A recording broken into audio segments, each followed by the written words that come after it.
할렐루야. 9월 26일 목요일 새벽 기도를 시작하겠습니다. 사도신경으로 우리의 신앙을 고백합니다. 나는 전능하신 아버지 하나님 천지의 창조주를 믿습니다. 나는 그의 유일하신 아들 우리 주 예수 그리스도를 믿습니다. 그는 성령으로 잉태되어 동정녀 마리아에게서 나시고 본디오 빌라도에게 고난을 받아 십자가에 못 박혀 죽으시고 장사된 지 사흘 만에 죽은 자 가운데서 다시 살아나셨으며 하늘에 오르시어 전능하신 아버지 하나님 우편에 앉아 계시다가 거기로부터 살아있는 자와 죽은 자를 심판하러 오십니다. 나는 성령을 믿으며 거룩한 공교회와 성도의 교제와 죄를 용서받는 것과 몸의 부활과 영생을 믿습니다. 아멘. 찬송가 21장 찬양하시겠습니다. 찬송가 21장입니다.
오늘 우리 주신 하나님의 말씀은 구약성경 느헤미야 12장 22절에서 30절까지 말씀입니다. 느헤미야 12장 22절에서 30절까지 말씀입니다. 다 찾으신 줄 알고 저와 여러분들이 한 절씩 교도가 돌아가겠습니다. 느헤미야서 12장 22절에서 30절입니다. 엘리야십과 요야다와 요하난과 야뚜아 때에 레위 사람의 족장이 모두 책에 기록되었고 바사왕 다리오 때 제사장도 책에 기록되었고 레위 자손의 족장들은 엘리야십의 아들 요하난 때까지 역대 지략에 기록되었으며 레위 족속의 지도자들은 하샤바와 세레바와 간미엘의 아들 예수아라.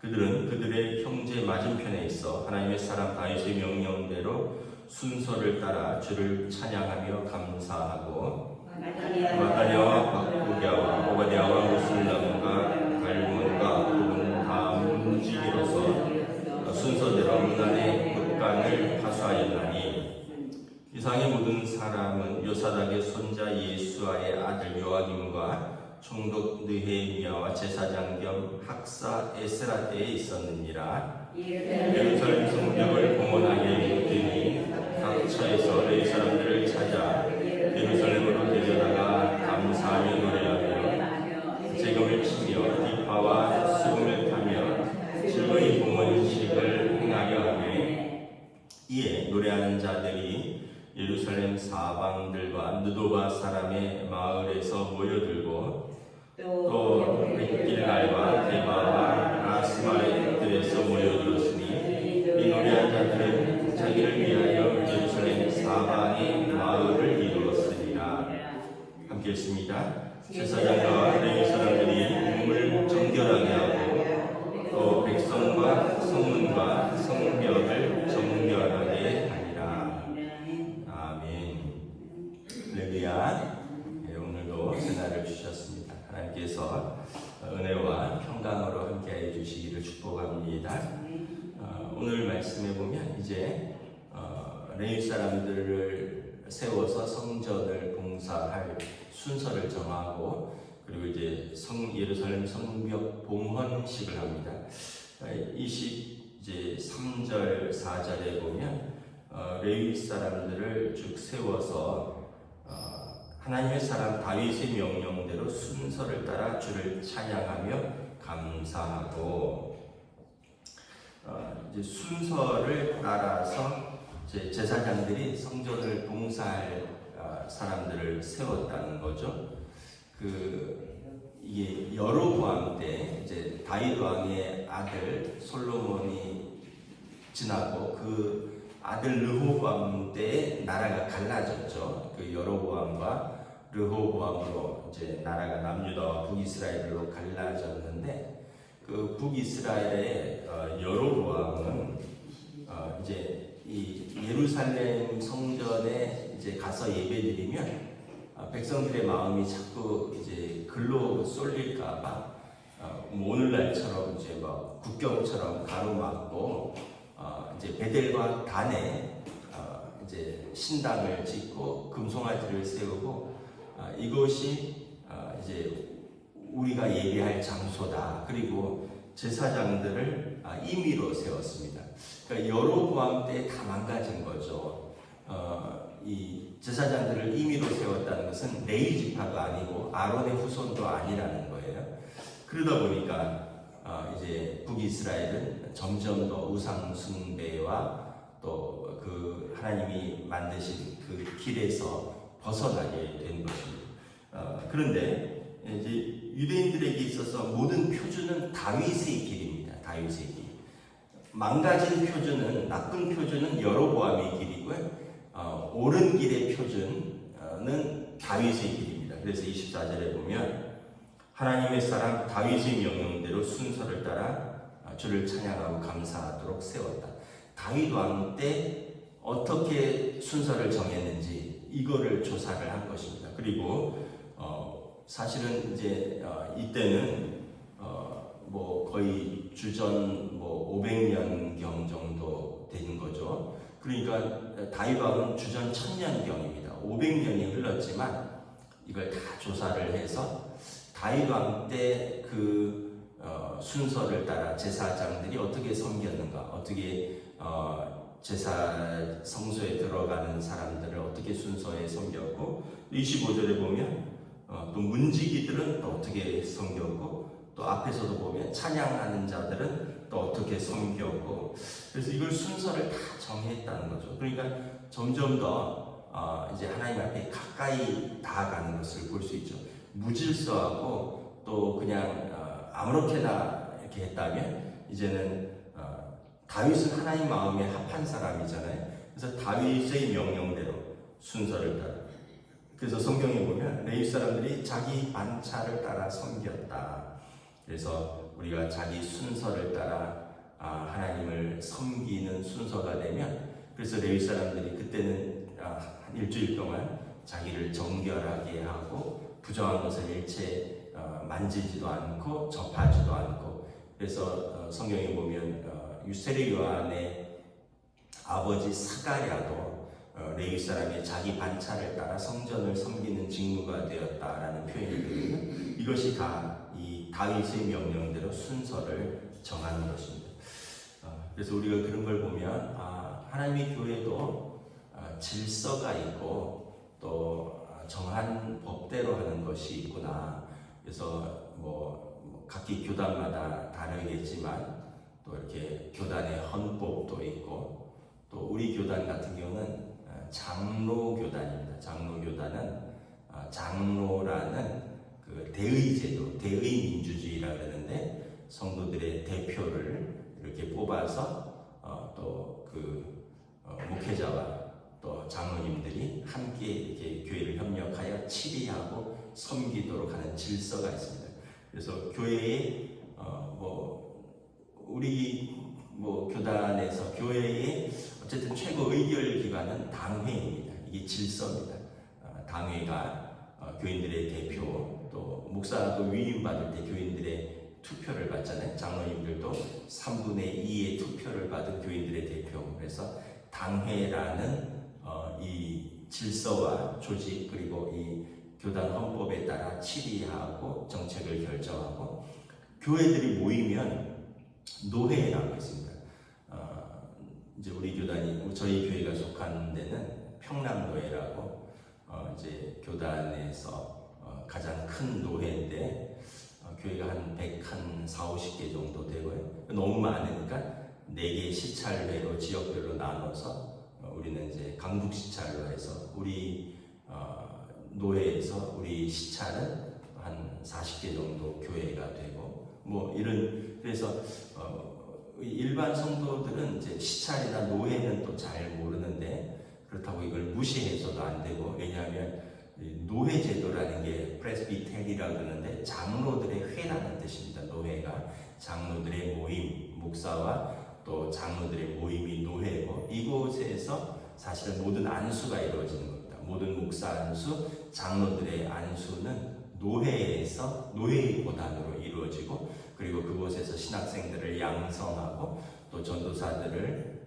또 이렇게 양성하고 또 목회 안수를 하고 목회자들의 사임 또 그 부임, 위임 이런 것들을 다 관할하고 또 우리가 장로님들이 은퇴하거나 사망하면 노회에다 다 보고합니다. 그 명단을 다 관리하도록 되어 있습니다. 그리고 이제 그 위가 총회. 그래서 어쨌든 교회도 이런 조직이 있고 또 법이 있고 그래서 그 안에서 순종하고 질서 가운데 있는 것이 또 교회도 한 모습이다. 오늘 이제 느헤미야 때 보면 이제 이런 명령대로 순서를 따라 하나님의 교회를 섬길 사람들, 문지기로서 국간을 파수할 사람들, 찬양대를 조직하고 그래서 그럼 교회라고 해서 내 하고 싶다고 하고 내 하기 싫다고 안 하는 게 아니라 모든 것이 다 질서와 하나님의 뜻대로 이루어지는 것이 가장 아름다운 곳이고 그리고 그곳에 하나님의 통치가 임한다라는 것입니다. 27절부터 이렇게 보면 예루살렘 성벽을 봉헌하고 봉헌식을 하는데 이제 비파와 수금과 재금과 노래하는 자들을 예루살렘 사방에서 모으고 그리고 이 봉헌식을 위해서 제사장들과 레위 사람들이 몸을 정결하고 백성들이 이 봉헌식을 통해서 성문과 성벽을 정결하게 합니다. 원래는 이제 성전만 봉헌식을 했었는데 이제는 예루살렘 성벽도 봉헌식을 하는 거예요. 그럼 봉헌식은 뭐냐면 이거를 다 완공하고 나서 하나님께 올려드린다라는 뜻이에요. 그래서 이제 우리도 교회 같은 게 봉헌 또 입당식 또 헌당식 이런 것들이 있잖아요. 제가 알기로는 입당은 건축하고 들어가서 예배드릴 수 있으면 입당이고 헌당은 이제 아마 그 건축한 어떤 채무 관계를 다 이제 갚거나 해결하면 이제 아마 헌당식 이렇게 하는 걸로 알고 있는데 여러분 얼마나 감격스럽겠습니까? 여러분들도 만약에 집을 짓는데 주위에서 민원이 빗발쳐요. 그래갖고는 이제 한 절반 올렸는데 기초를 쌓았는데 마을에서 공사 차량이 못 들어오게 하고 뭐 좀 올리려 하면 뭐 낮에는 소음이 심해서 옆에서 아기가 못 잔다고 민원 넣어서 몇 시부터 몇 시까지만 공사하라고 그러고, 먼지 날린다고 또 민원 넣고.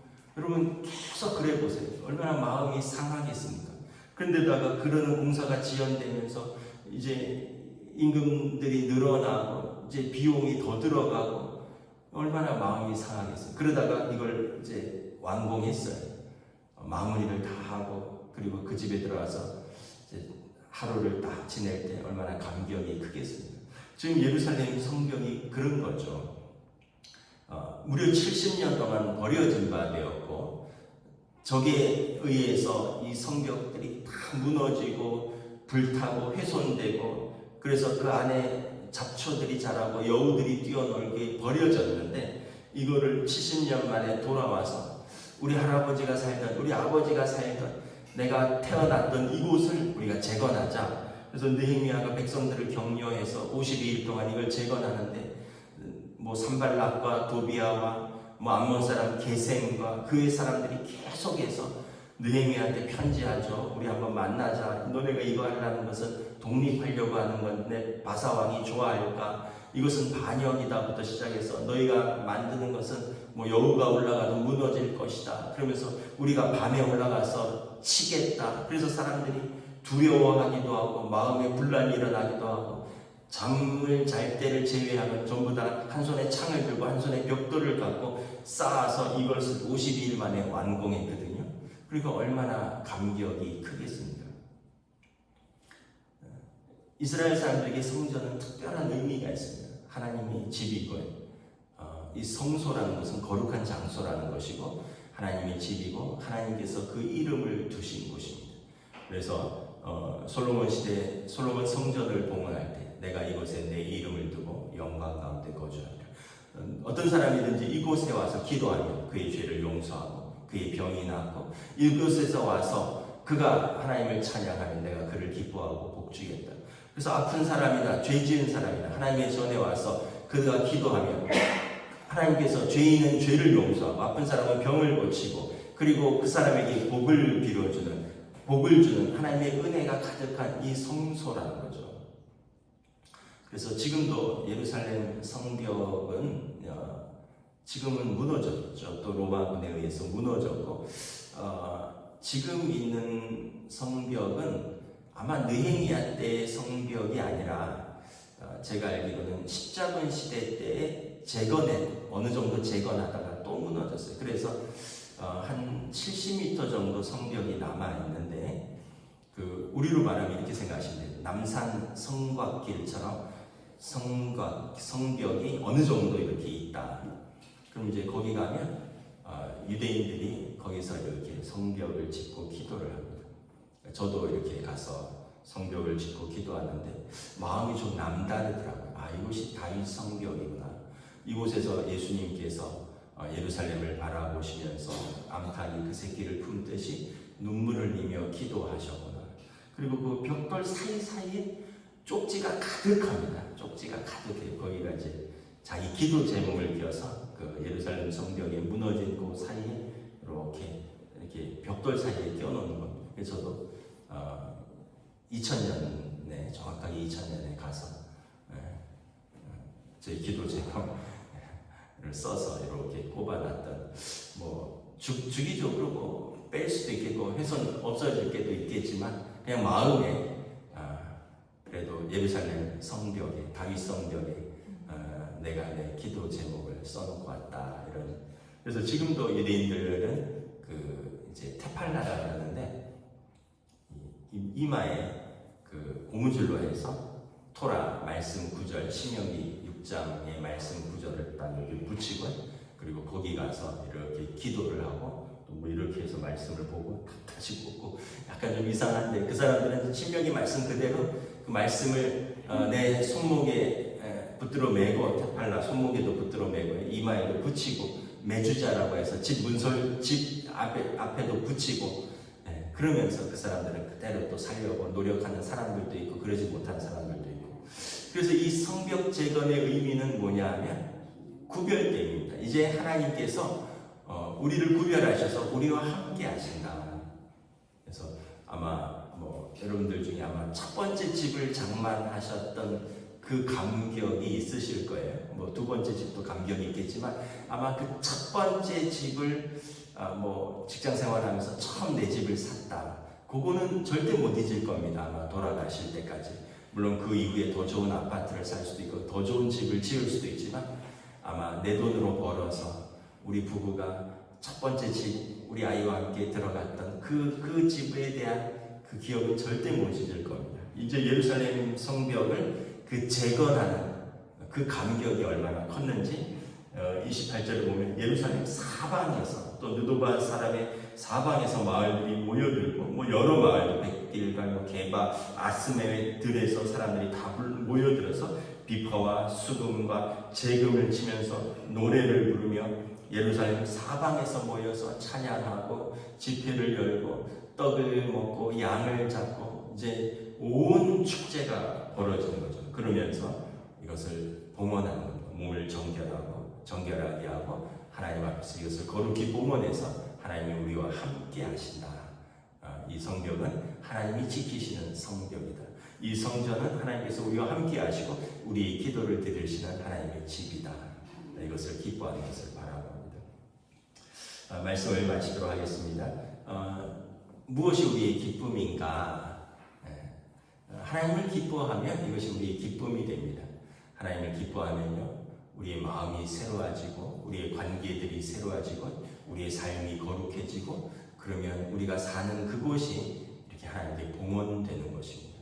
우리가 하나님을 기뻐하면 내 자신이 봉헌되고 우리 가정이 하나님 앞에 믿음으로 봉헌되고 그리고 그러한 사람들이 모여서 예배드리는 곳, 그것이 교회인 것입니다. 하나님께서 우리와 함께 하시는 것입니다. 기도하겠습니다.